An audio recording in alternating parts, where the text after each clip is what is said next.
আসসালামু আলাইকুম। সংবাদে আপনাদের সবাইকে স্বাগত জানাচ্ছি। আমি ফিরোজ তোহা। শুরুতেই আরবে কেবলস সংবাদ শিরোনাম। বাংলাদেশের সর্বশেষ গুরুত্বপূর্ণ আপডেট সংবাদ আপনাকে স্বাগত। শুরুতেই সংবাদ শিরোনাম, পরে বিস্তারিত।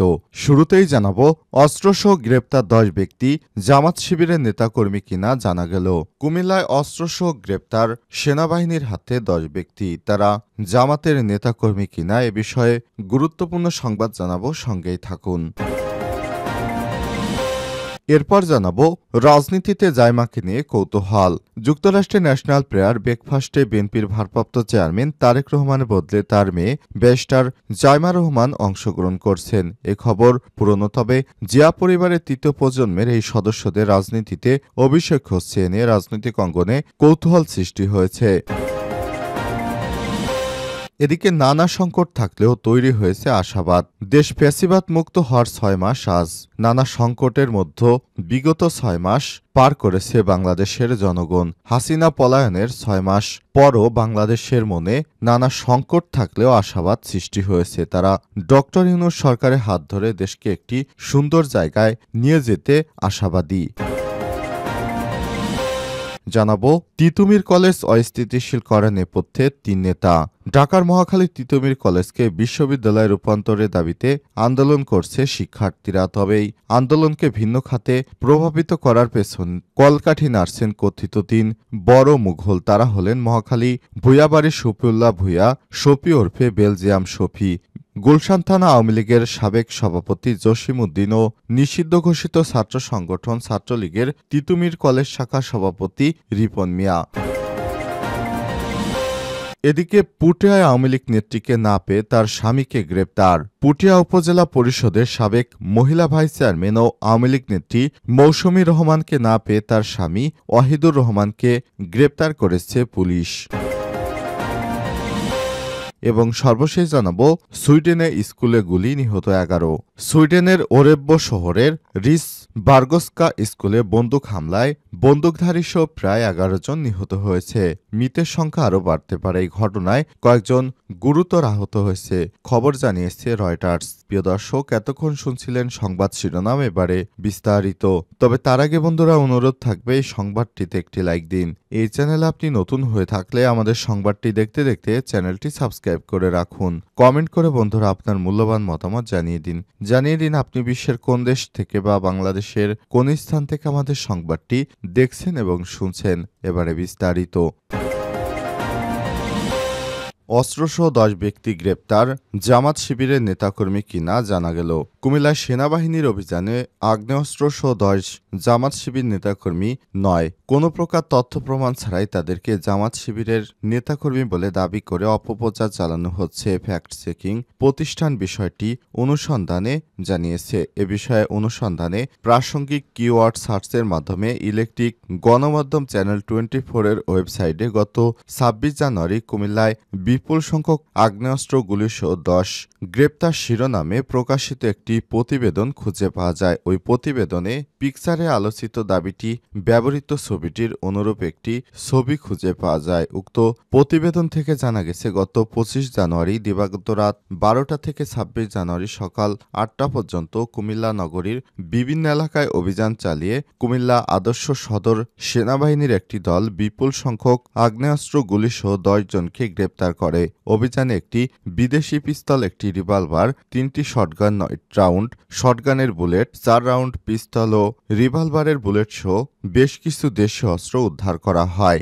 গ্রেপ্তারকৃত ব্যক্তিরা হলেন নগরীর ঝাউতাল এলাকার মোহাম্মদ নাইমুল ইসলাম নাইম 36, মোহাম্মদ জাবেরুর রহমান 29, কালিয়াজুরি আবির হামিদ মাহি 21, মোহাম্মদ রাকিব 21, সোট্রা এলাকায় মোহাম্মদ সাইদুল ইসলাম 21, মোহাম্মদ আলী 24, মোহাম্মদ সাব্বির হোসেন 21 ও ধর্মসাগর পাড় এলাকার অভিজিৎ রায় সরকার 30, মোহাম্মদ অপু 32, বুরিংচংয়ের সাদকপুর এলাকার মোহাম্মদ আবুল খায়ের 39। প্রতিবেদনে গ্রেপ্তারকৃতদের কোনো রাজনৈতিক দলের সঙ্গে সংশ্লিষ্টতা থাকার কথা উল্লেখ করা হয়নি। পরবর্তী এই ঘটনায় মূলধারায় সংবাদ মাধ্যম দেশ রূপান্তরের ওয়েবসাইটে গত ২৬ জানুয়ারি কুমিল্লায় অস্ত্রসহ গ্রেপ্তার ১০ শিরোনামে একটি ছবি ব্যবহার করে প্রকাশিত একটি প্রতিবেদন খুঁজে পাওয়া যায়। তবে ওই প্রতিবেদনে গ্রেপ্তার ব্যক্তিদের কোনো রাজনৈতিক দলের সঙ্গে সংশ্লিষ্ট থাকার কথা উল্লেখ করা হয়নি।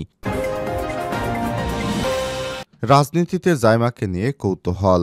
যুক্তরাষ্ট্রের ন্যাশনাল প্রেয়ার ব্রেকফাস্টে বিএনপির ভারপ্রাপ্ত চেয়ারম্যান তারেক রহমানের বদলে তার মেয়ে ব্যারিস্টার জাইমা রহমানের অংশগ্রহণ করা নিয়ে এবং এই খবর পুরনো, তবে জিয়া পরিবারের তৃতীয় প্রজন্মের এই সদস্যদের রাজনীতিতে অভিষেক হচ্ছে এ নিয়ে রাজনৈতিক অঙ্গনে কৌতূহলের সৃষ্টি হয়েছে। আজ যুক্তরাষ্ট্রের রাজধানী ওয়াশিংটন ডিসিতে হোয়াইট হাউসে লোনে হচ্ছে ন্যাশনাল প্রেয়ার ব্রেকফাস্ট। আন্তর্জাতিকভাবে এই অনুষ্ঠানটি খুবই গুরুত্বপূর্ণ। এই অনুষ্ঠানে যুক্তরাষ্ট্রের প্রেসিডেন্টের সঙ্গে অংশগ্রহণকারীদের সাক্ষাৎ হয়ে থাকে। বিশ্বের গুরুত্বপূর্ণ রাজনৈতিক নেতা ও বিশিষ্ট ব্যক্তিরা এই অনুষ্ঠানে আগেও অংশ নিয়েছেন, এবারও অংশ নেবেন। এবার যুক্তরাষ্ট্রের নবনির্বাচিত প্রেসিডেন্ট ডোনাল্ড ট্রাম্প অনুষ্ঠানে অতিথিদের শুভেচ্ছা জানাবেন। তবে বিশ্ব মিডিয়ার নজর থাকবে অনুষ্ঠানটির দিকে। উল্লেখ্য, ১৯৫৩ সালে মার্কিন কংগ্রেস এর নেতৃত্বাধীন জাতীয় প্রার্থনা প্রাতরাশ অনুষ্ঠিত হয়ে আসছে। বিএনপির মহাসচিব মির্জা ফখরুল ইসলাম আলমগীর,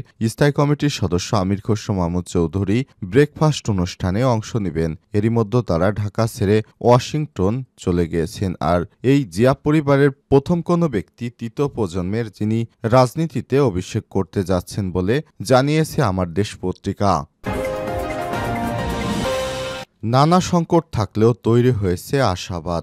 দেশ ফ্যাসিবাদ মুক্ত হওয়ার মাত্র ৬ মাস আজ। ছাত্র জনতার অভ্যুত্থানের মুখে গত বছরের ৫ই আগস্ট শেখ হাসিনা ক্ষমতাচ্যুতির মধ্য দিয়ে বাংলাদেশ ফ্যাসিবাদ মুক্ত হয়। পতিত প্রধানমন্ত্রী শেখ হাসিনা ওই দিন ক্ষমতা ছেড়ে ভারতে পালিয়ে যান। এখনও তিনি ভারতেই অবস্থান করছেন। এদিকে ১৫.৫ বছরে ফ্যাসিস্ট সরকারের পতনের ৩ দিনের মাথায় ৮ই আগস্ট শান্তিতে নোবেল পুরস্কার বিজয়ী প্রফেসর ডক্টর মোহাম্মদ ইউনূসের নেতৃত্বে অন্তর্বর্তীকালীন সরকার গঠিত হয়। ওই সরকারের মেয়াদ ৬ মাস হতে চলেছে। অধ্যাপক ডক্টর ইউনূসকে নিয়ে পুরো জাতি এখন আশাবাদী। ব্যাপক প্রত্যাশার এ সরকারের ৬ মাসের প্রাপ্তির হিসাব পুরোটা না মিললেও এখনও আশাহত নয় জনগণ। নানা সংকট থাকলেও রাষ্ট্র মেরামত, দুর্নীতি এবং বিভিন্ন ইস্যুতে ক্ষমতার অপব্যবহার নিয়ন্ত্রণ সহ জনগণের মধ্যে আশাবাদ তৈরি হয়েছে। গণ অভ্যুত্থানের মুখে গত ৫ই আগস্ট ছাত্র জনতা পালিয়ে যার খবর প্রচারের সঙ্গে সঙ্গে আত্মগোপনে চলে যান তার সরকার এবং সব এমপি মন্ত্রী ও দলের নেতাকর্মীরা। ওই দিনই ছাত্র জনতা শেখ হাসিনা সরকারি বাসভবন, গণভবনে তার কার্যালয় ও জাতীয় সংসদ ভবনে প্রবেশ করে ব্যাপক ভাঙচুর চালায়। আওয়ামী লীগের কেন্দ্রীয় কার্যালয় ধানমন্ডি, শেখ হাসিনার রাজনৈতিক কার্যালয়, মরহুম স্বামীর বাসভবন সুদর্শন শো এবং ৩২ ধানমন্ডি বঙ্গবন্ধুর ভবনে ভাঙচুর ও অগ্নিসংযোগ করে বিক্ষুব্ধ জনতা। এছাড়াও দেশের বিভিন্ন স্থানে দলীয় কার্যালয় ভাঙচুর সহ আগুন লাগিয়ে দেয়া হয়। কিন্তু পতিত স্বৈরাচার এই সরকারের নমনীয়তার কারণে আবারও নানা রকমভাবে অপপ্রচার চালিয়ে দেশে ফেরার মতো পরিস্থিতি তৈরি করতে চায় বলেও দাবি করেছে আমার দেশ। তিতুমীর কলেজ অস্থিতিশীল করার নেপথ্যে ৩ নেতা।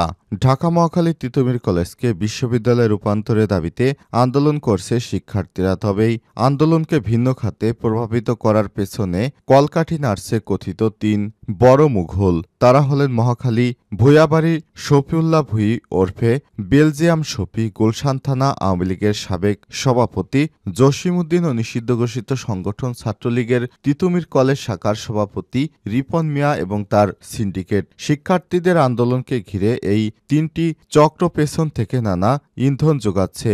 বেলজিয়ামের অবৈধ হুন্ডির টাকা দিয়ে বহিরাগত যুবকদের আন্দোলনে সম্পৃক্ত করে ক্যাম্পাসকে অস্থিতিশীল করার চেষ্টা করা হচ্ছে বলে অভিযোগ পাওয়া গেছে। চক্রটি আন্দোলনরত শিক্ষার্থীদের মধ্যে অর্থ দেয়া ছাড়াও তাদের দুপুরের খাবারও পানি দিচ্ছে।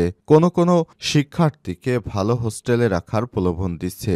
দাবি আদায়ের নামে চক্রটি ঢাকার অন্যতম প্রাণকেন্দ্র মহাখালী গুলশান বনানী এলাকা অচল করে দেওয়া, অন্তর্বর্তীকালীন সরকারকে বেকায়দায় ফেলা, আওয়ামী লীগ ছাত্রলীগকে মাঠের রাজনীতি রাজনীতিতে ফেরানোর চক্রান্ত করছে বলে জানা গেছে। বিশেষ করে নিষিদ্ধ ছাত্রলীগের নেতাকর্মীরা সামাজিক যোগাযোগ মাধ্যমে উস্কানিমূলক পোস্ট দিচ্ছে। সেই পোস্টে ভারতে পালিয়ে যা শেখ হাসিনার ছবি তারা ব্যবহার করছেন। পোস্টে তারা লিখছেন, তিতুমির থেকে ফেরা শুরু। কেউ লিখছেন, রাজপথে আমরা আবার, ইত্যাদি লিখে দেশকে অস্থিতিশীল করার ষড়যন্ত্র করছে বলেও অনুসন্ধানে বের হয়ে এসেছে।